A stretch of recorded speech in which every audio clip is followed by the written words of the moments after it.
Good morning, everybody. I can actually see that the microphone is on because I see it moving. um, I'm still getting used to all of this. And so, yeah, that's the reason why I was having so many issues with my lives before. So, I just decided to start a new book and kind of see how it goes. It stuck out to me. I went to have price books with my girls, a couple of weeks ago because they really like to go and get books, and so if your kids don't like to read, take them there sometime. They might find stuff that they like, and just kinda go from there, but, anyways, so mama wanted to get some books because I started this, YouTube, and I was really, really, wanting to just kinda get things out there, of what the Lord wanted me to do and say and things like that. So, um, I'm just taking off the sticker off the front of it. Um, I found this one book and it really stuck out to me.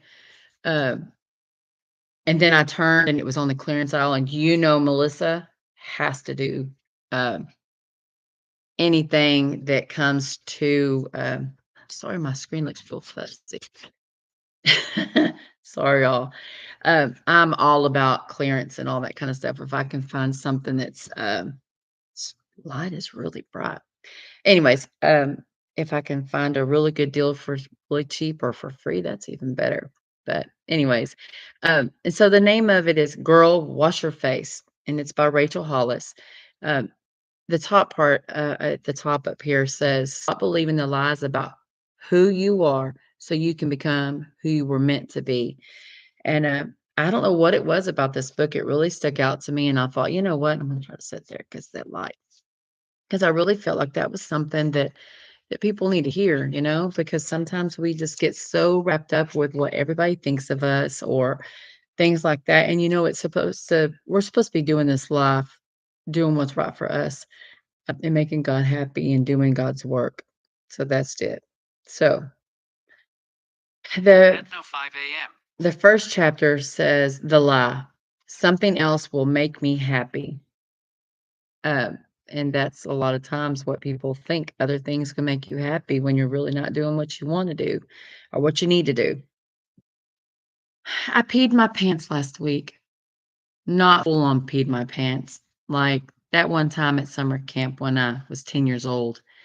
We were playing capture the flag and I couldn't hold it a second longer. I didn't want to admit it that I had just wet my pants. So I doused myself with a bottle of water. Imagine, if you will, that once all my clothes were wet, no one, most especially Christian Clark, my camp crush, was the wiser. I was resourceful. Even then, did others find it odd that I suddenly was soaking wet? Probably,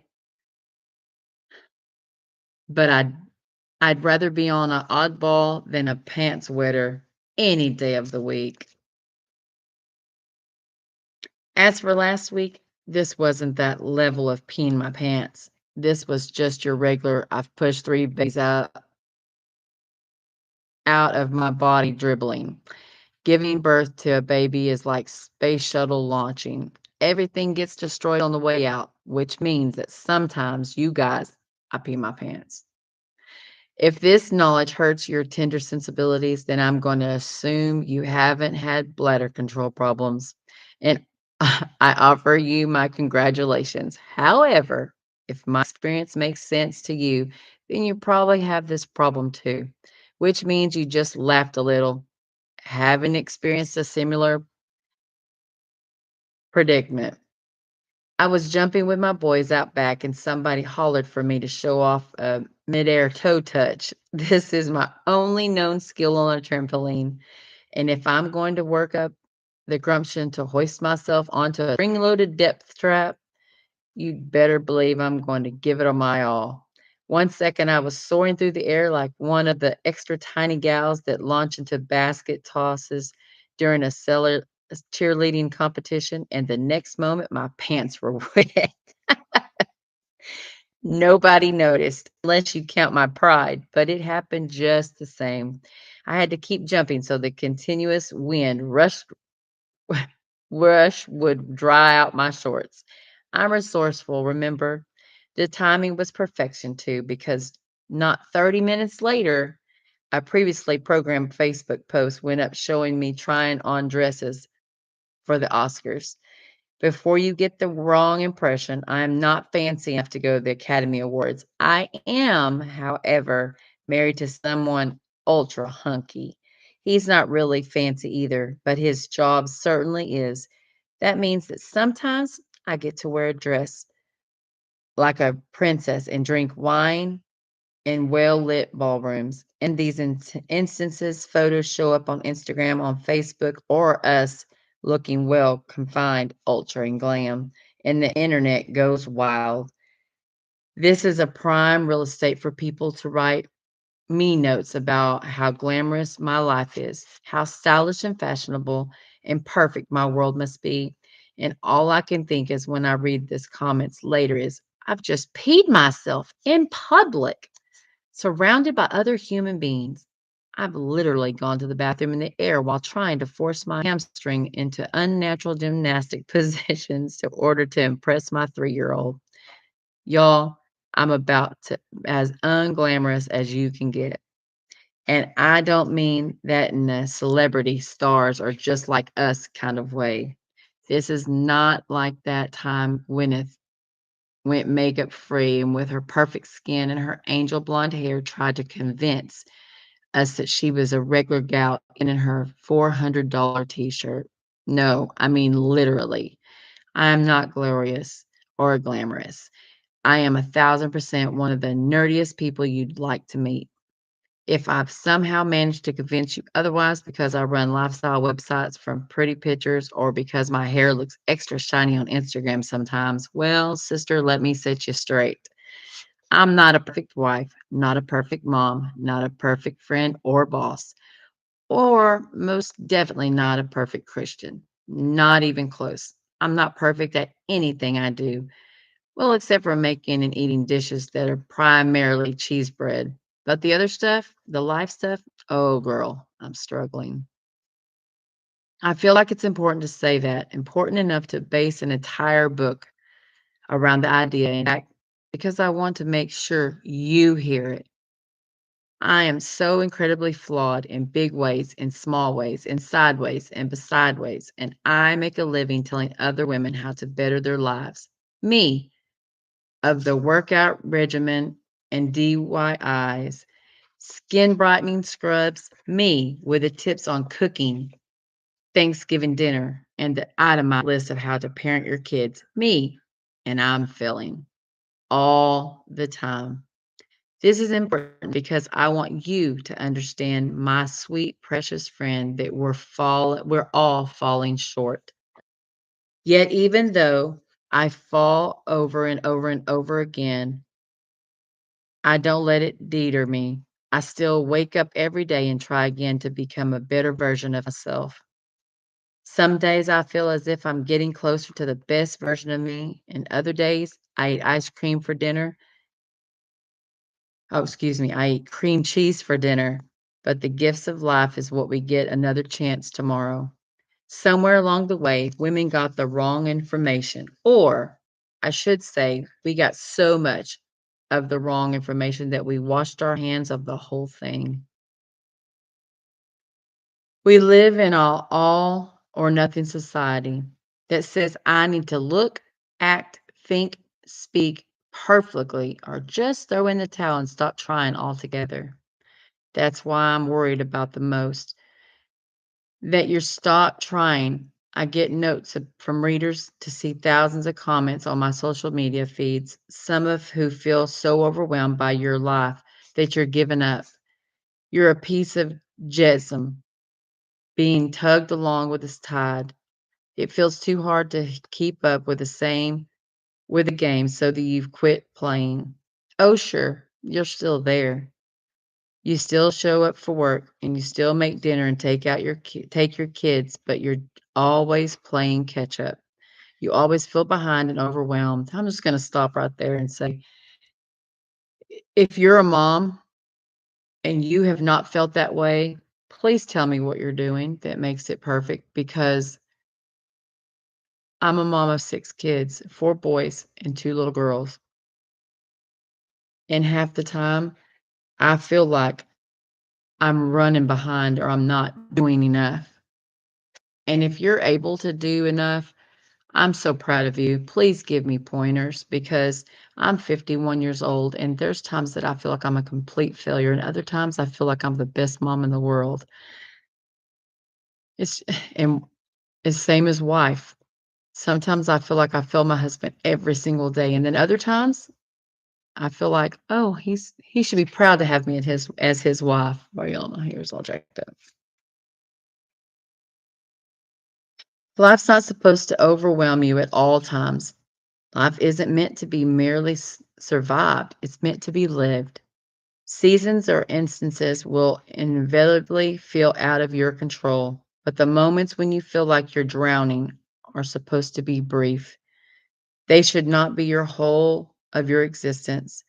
The precious life you've been given is a ship navigating its way across the ocean, and you're meant to be the captain of the vessel. Certainly, there are times when storms toss you around or cover the deck with water and break the mast clean in half. But that's when you need to fight your way back, to throw all the water off the boat, bucket by bucket. That's when you're battle to get yourself back to the helm. This is your life. You are meant to be the hero of your own story. This doesn't mean you become selfish. This doesn't mean you discard your faith or quit believing in something greater than yourself. What it means is taking responsibility for your own life and your own happiness. Said another way, a harsher, more likely to get me punched in the face. If you're unhappy, that's on you. When I say unhappy, I mean unhappy. I don't mean depressed. True depression has everything to do with your genetic makeup and the chemical balances in your body. As someone who battled depression personally, I have the utmost compassion for anyone who is going through it. I also don't mean sadness or grief brought on by circumstances outside your control, like the soul shredding loss of a loved one. Is not something that can be walked through quickly or easily. Sadness and pain are things you have to sit with and get to know, or you'll never be able to move on or through it. When I say unhappy, I mean discontent, unsettled, frustrated, angry, any of the number of emotions that makes us want to hide from our lives instead of embracing them with arms wide open, like a Creed song. Because happy people, the ones who are enjoying their lives 90% of the time, do exist. You've seen them. In fact, you're reading a book written by one right this minute. Ultimately, I think that that's why people are commenting on my photos. They're saying, "Your life looks so perfect." But what I think they mean is, "Your life seems happy. You look content. You're always optimistic and grateful. You're always laughing." I want to explain why. I didn't have an easy start. Actually, if I'm being honest, the word I would use to describe much of my childhood is traumatic. Our house was chaotic, the highest heights and the lowest lows. There were big parties filled with families and friends, followed by screaming and fighting and crying. Fist-sized holes would find their way into the walls, and plates would shatter against the kitchen floor. My father handled stress with anger, and my mother handled it by going to bed for weeks at a time. Like most kids who grew up similarity, I didn't know there was any other way to the family. Then I was 14 years old, my big brother Ryan committed suicide. The things I saw and went through that day will haunt me forever. They also changed me in a fundamental way. I was the baby of 4 children and spent my life up until that point largely ignored of the world outside of my home. But Ryan died. Our already turbulent and troubled home shattered. If life was difficult before he died, it was untangible afterwards. I grew up in that single day, in the amid anguish and fear, the confusion of his death. I recognized a great truth. If I wanted a better life than the one I had been born into, it was up to me to create it. The year he died, I was a freshman in high school, and I immediately started taking as many classes as I could in order to graduate early. My junior year, I received my diploma and moved to Los Angeles to get the closest major city to my small California hometown. To this country mouse, LA seemed like the kind of place where any dream could come true. I was 17 years old, not even grown up enough to get a phone line or sign the lease of an apartment without an adult signature, but all I could focus on was finally getting away. For years, I'd lived within the chaos of my childhood home thinking, someday I'll get out of here and I'll be happy. I think we've all been that way. I remember being that way and thinking, as soon as I can, I'm moving. And when I was 18 years old, I got married and it was rough. And for the first 6 years of my life, my ex-husband put his hands on me, not nice way, for 6 years. And I told nobody because I was scared to death of him, but he made me a different person. And so when I was able to get out of that, the Lord opened that door. Excuse me. I become who I was supposed to be. How could I not be happy in LA? I soaked up every inch of it from the second my feet hit the ground. I absorbed the frenetic energy of Hollywood and adapted to the rhythm of the waves rolling to shores on PCH. A multidimensional skyline made me feel worldly. I appreciated the kind of views that only an outsider would see. Most people don't notice the trees in Beverly Hills. They're much too busy converting the mansions that they sit below them. But the trees were one of the first things I saw. I gloried in beauty for the sakes of beauty, since the source of things hadn't existed in the place where I had grown up. The thing is, the trees all matched in Beverly Hills.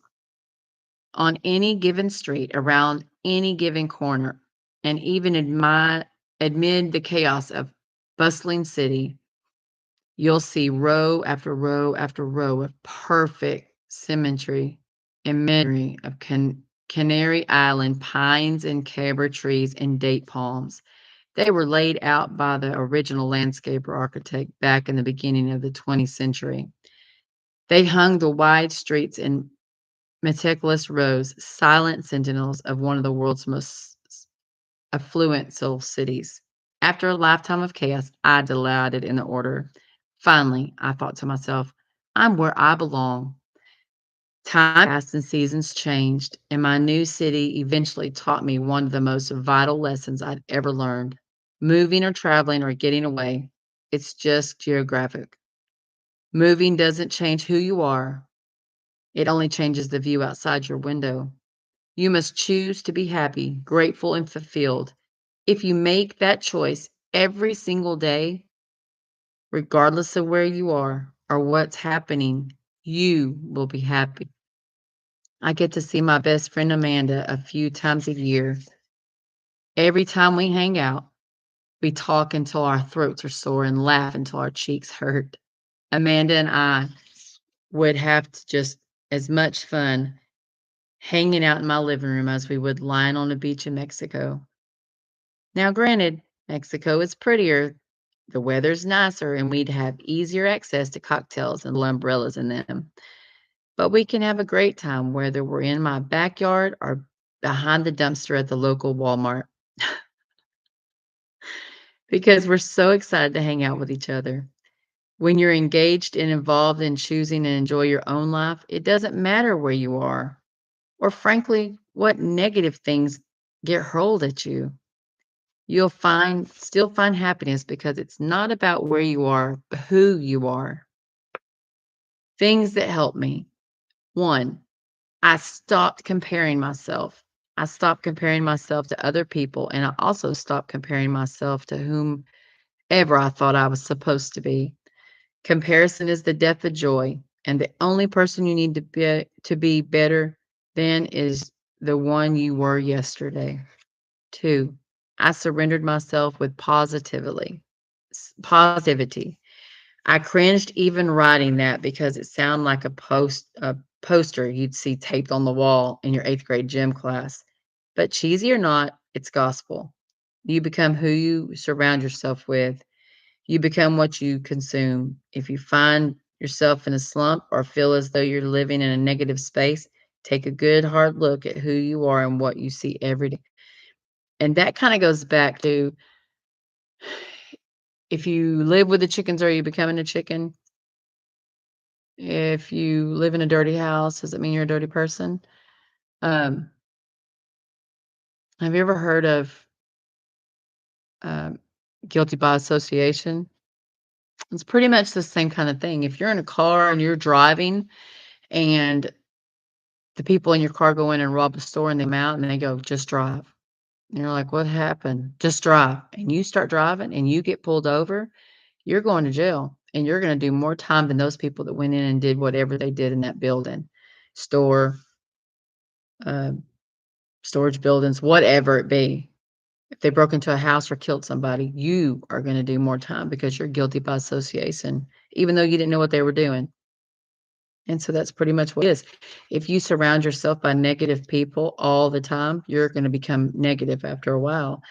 Um, if you surround yourself by people that go out and party every single night, eventually you're going to start partying every single night because that's something that becomes regular for you. Number 3, I figured out what makes me happy and I do those things. Excuse me. This seemed like the most obvious idea in the world. But at the end of the day, very few people intentionally choose the things that bring them joy. No, I don't mean that you can build a life around massages and lavish dinners, or maybe you can fancy pants.